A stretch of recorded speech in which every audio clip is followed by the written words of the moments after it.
No tere Indrek, hakkame jälle minema. Lähme reisile, jah? Väljas on ilus talvehommik. Ootame taksot. Seekord läheme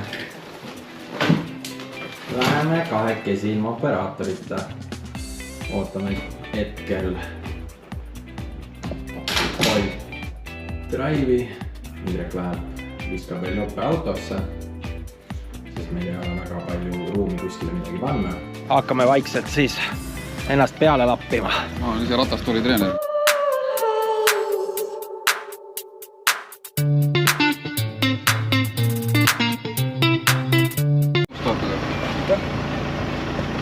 Anna käsi siis kuidagi.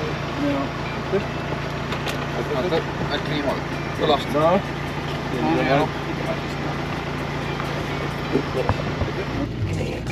Saab ära, võib-olla pärast paned lihtsalt jala ette, ma kohe räägin, vaata. Pane mulle jalgi ette, lihtsalt oma jalgi lihtsalt. Nii, jah. Kogu lugu.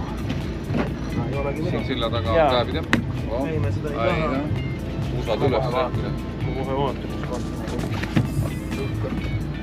Nii, nüüd võid ära võtta. Jalaga ka veel ainult. Ei ole midagi, see käib asja juurde. Ma just mõtlesin, milline juht on, et kas... Ei, ma olen kõike näinud. Siis ei ole hullu. Aastas 2012. Hopsti! Jess! Läheme looks! Ai! Ärevus on üleval ja kõik on tipp-tapp. Selline peabki elu olema.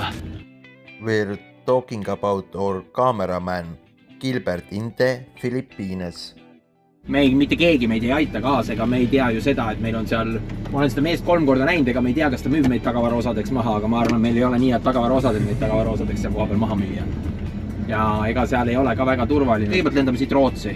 Rootsist läheme Pyongyangi. Kellega lendate? Pekingisse. Hiina... Hiilastel oli ka mingi... Kas ta saated ei nõua või? No, ma seda eelmises Tais oli meid lennukile, või tähendab, et Tais lennukile ei lastud ju. Siis me Manilas maandume, siis lähme sõidame Angela Citysse, toome seda naiste ööelu natukene rahvale, siis lähme sinna liiklusesse. Mul on juba seal plaanid, aga Indrek suurt midagi ei tea, mis tal seal toimuma jälle hakkab. Ja siis... Kõik ei olegi vaja teada. Siis 4 päeva hiljem lendame lennukiga Cebu saarele, tõmbame selle risti-rästi läbi. Tahme haidega ujuma minna. Ja olete nagu puuris ja haid on ümberringi või kuidas see välja näeks? Need on siuksed suured haid, need on, mina ei tea. Need on kõhu täis söönud, et need ei ründa? Jah, ma ei tea, need on siuksed lödi su haid. Või on uimastatud enne veel? Seda ma saan koha peal. Indrek läheb ennem, ma lähen siis. Ma ei saa arugi, kui ühe jalar 2 on. No need on nii suured haid, et see ei võta jalakaupa, see võtab kohe niimoodi klõmpsti. Igapäevaelus olete IT peal või mille peal? Elukunstnikud? Mina elukunstnikud, jah. Ma ei tea, ma olen elukunstnik, ma pole kunagi taht rikkaks saada, aga ma vaene ka ei ole. Ei no peale peab viskama ikka, aga siis... Ei no kuidagi ära elab, korstastega sa tegeled siis? Ma olen kurligu treeneriga.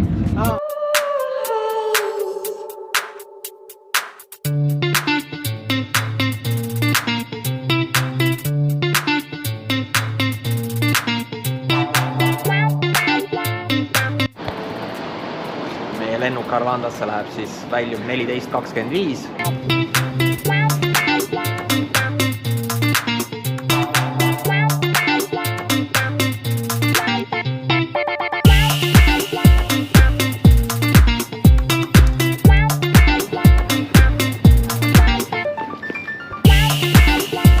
Ma mõtlesin, et ma teen nalja, et siin ei tea, mida sa kehaõõnsusest peidad, aga ma ei teadnud, et see nali läheb niimoodi maksma, et siin nii läbi puistatakse. Marko kontroll edukalt läbitud, ei ole probleemi.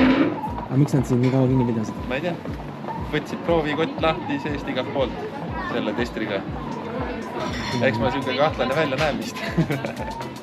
No Indrek, kuidas tunne on siis? Väike reisi ärevus on, aga muidu on kõik timm. Juba on lenn natukene edasi lükatud, nii et meil võib Rootsis suht kiireks minna.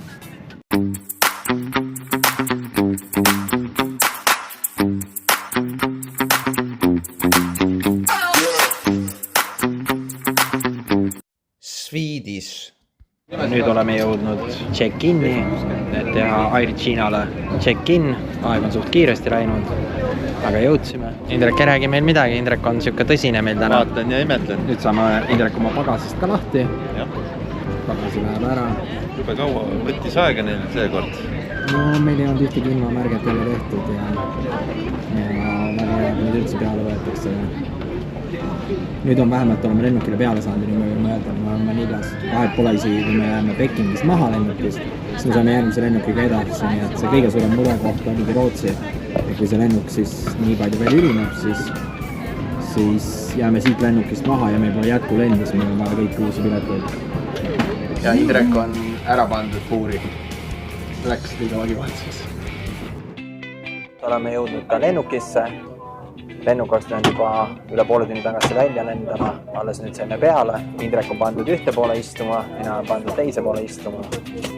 Ja hakkame vaikselt võtma Beijangi poole suunda. Peking siis meie mõistes. Sealt rahvast tuleb peale. Loodame, et meie vahel ei tule kedagi istuma. Saame siin pikutada, kui kohad vabaks jäävad.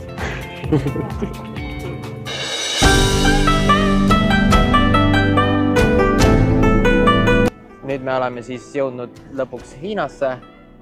Teeme väikse siit koogitüki ja väikse kohvi. Meil on nüüd üle 6 tunni aega ennem kui lennukile minna. Mõtlesime, et saab ka linna peale minna, aga välja meid ei lasta. Siin on ikka nagu Beijangis, et rääkida meie saatjad, kes meid saadavad ratastooliga ei oska, siis käib vestlus läbi telefoni. Ja öeldi, et ei, mitte mingil juhul välja ei saa, kuigi peaks olema Eestis viisavabadus.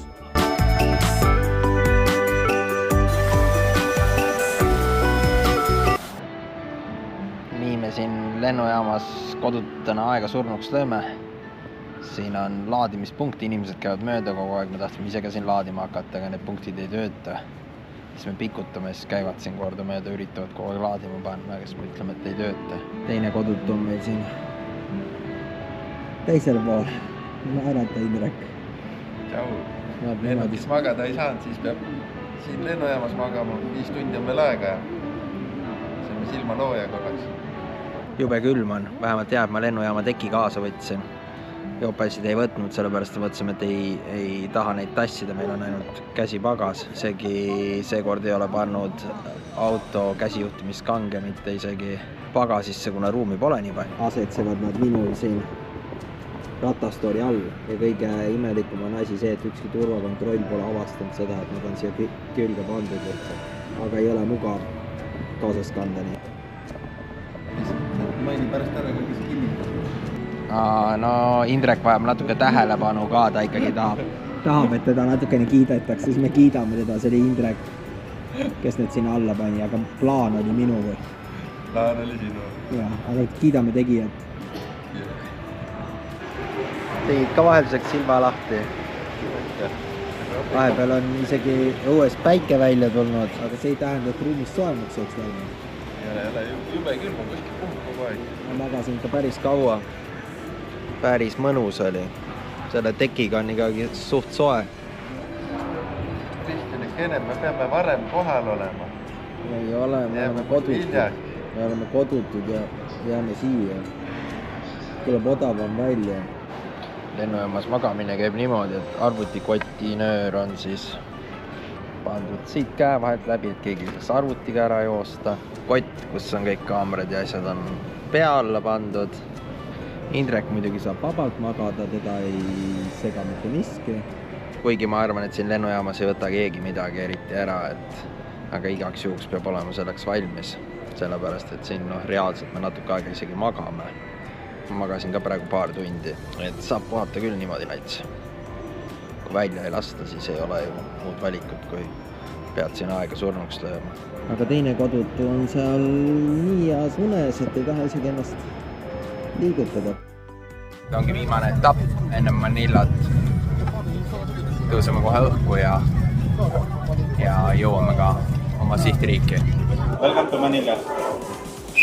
Hope you will enjoy your stay here. Yeah, I think same. See on meie operaator, nalja hakkab saama.